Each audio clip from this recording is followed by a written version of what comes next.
Residents across Maryland voicing frustration with juvenile car thefts for months, but changes to a juvenile crime proposal in Annapolis could make it harder for some young people to face criminal charges. So what we're envisioning is that a police officer takes them directly into a diversion program. It's certainly a lot more than we're doing right now. What you're seeing over and over as the bill gets watered down more and more is that there are no real tangible boundaries around the system. Thank you for joining us. I'm Mary Bubala. Kai is off. Tonight, team coverage of the proposed changes to this bill. Keith Daniels looking into how the community is responding. But we begin with Mackenzie Frost and the fallout in Annapolis.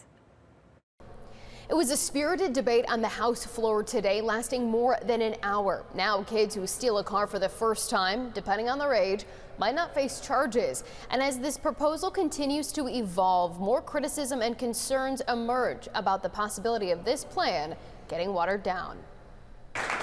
In late January, top Democrats making it clear we must hold our state and our local agencies accountable for improving the juvenile justice system. Juvenile crime is a top priority for this 90-day session. But in the weeks since first announcing the bills, several changes have been made.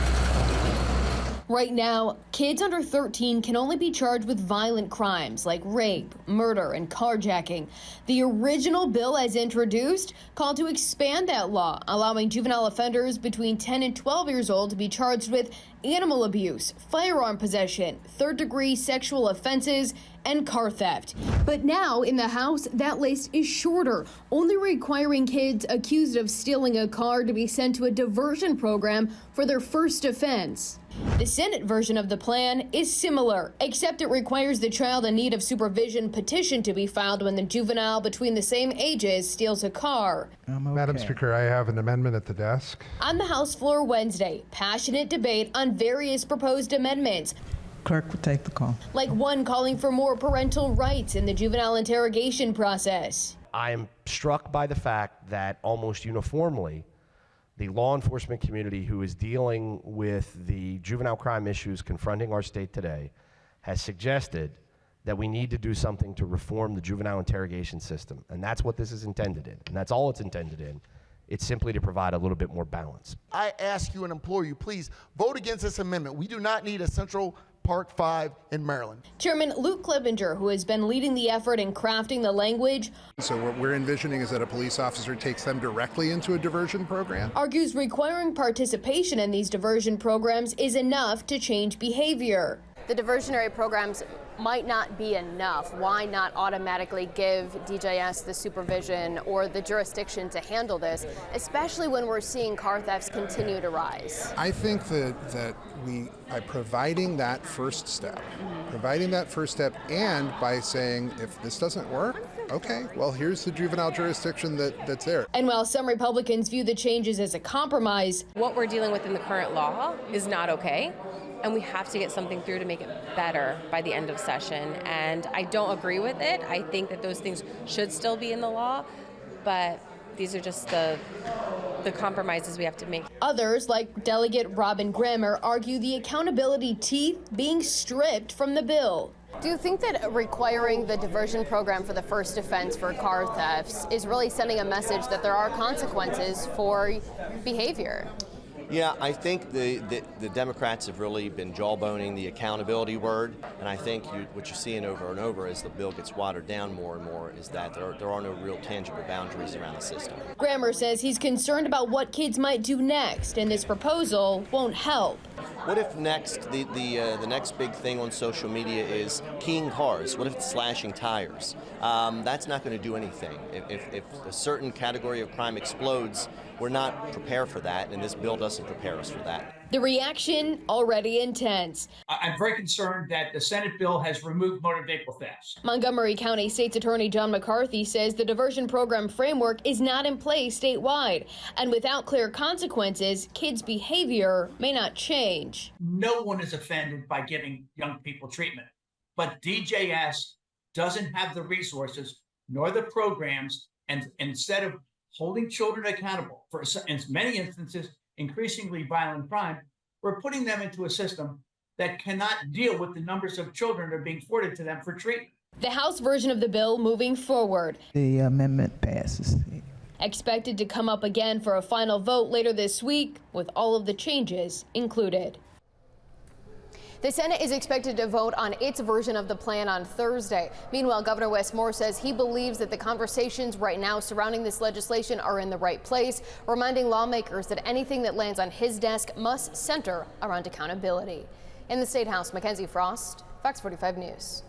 Police and prosecutors argue people are taking advantage of the state's youth crime laws, knowing juveniles either won't be caught or they won't face serious charges. Kids get out of the car, and the minute you stop them and you pull them aside, the first thing they say to you is, "Are you going to call my mother?" Because they know they're not. They know they're underage, and they know they can't get in trouble. I think one of the things you see criminal organizations able to use juveniles and to say, "Hey, nothing's going to happen to you in the first place, so we're going to direct you to do that type of behavior." Well, some community members support amendments to the car theft code, saying diversion programs could benefit young offenders in the long run. But others argue the state's juvenile facilities aren't equipped to put children back on the right path. Fox 45's Keith Daniels joins us live with this debate. Keith? Well, Mary, as you know, a debate is driven by 2 points of view, what each side believes. And tonight, we're hearing from some residents over the issue of young offenders and car thefts. A rainy day in Baltimore City. Just as gloomy for some residents, their outlook on the juvenile crime bill that's working its way through the legislature in Annapolis. For these drivers, the driving point, juveniles, namely 10 to 12 years old, who steal cars, and the penalties young offenders should face. 1 year in juvenile. 1 year. I want the kid to be helped, but I want to see restoration. I don't want to see him go to jail. I don't want to see a 12-year-old go to jail with adults. It depends on the needs of the juvenile. Lawmakers say the bill is aimed at reforming the juvenile justice system. They're tooling over a measure that would allow juveniles under the age of 13 to be prosecuted for certain offenses, including vehicle theft. But with the change now, only requiring children 10 to 12 years old to be sent to a diversion program for their first offense. For some, a watered-down approach to accountability. Because kid criminals become adult criminals, and if he's getting away with it, then you're teaching him to be a criminal. There you go. You know? But Kenji Scott, we're not talking about grown men here. We're talking about little boys. A community activist and former president of Maryland's Juvenile Justice Coalition, advocates services over jail cells for younger offenders. The realism is this: no 10-year-old normally steals a car.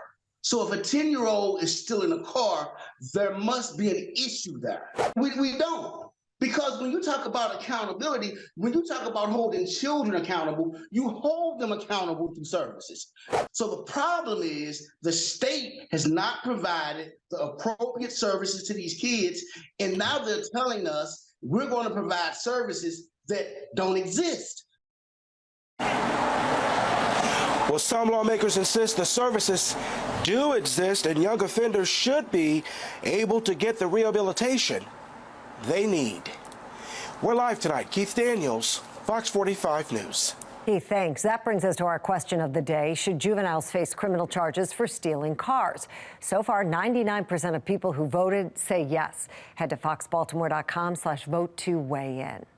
Another bill on the table would push to decriminalize certain disruptive behavior in schools, like threatening bodily harm against another student or teacher on school grounds. Supporters say it's important to address student behavior issues without criminalizing them, but opponents argue it is a safety issue for other students and teachers. A student should not be treated like a criminal for simply acting out if they have not committed any other crimes. Students act out for many reasons. Sometimes they are not malicious and are simply misunderstood.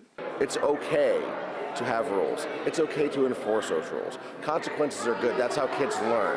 And if we're taking all that away and now putting all the onus on the teachers to be, now referees and boxing officials and all kinds of other things, it's completely unfair.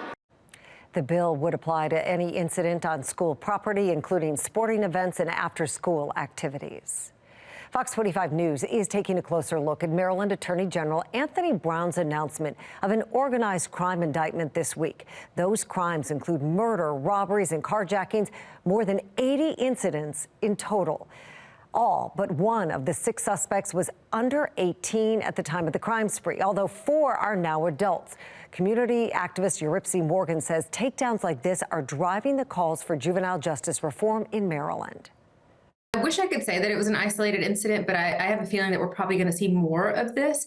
And the reason is because, again, we have these policies that refuse to stop this behavior before it gets out of hand. All that these poor laws have done is given these kids the opportunity to rack up these charges.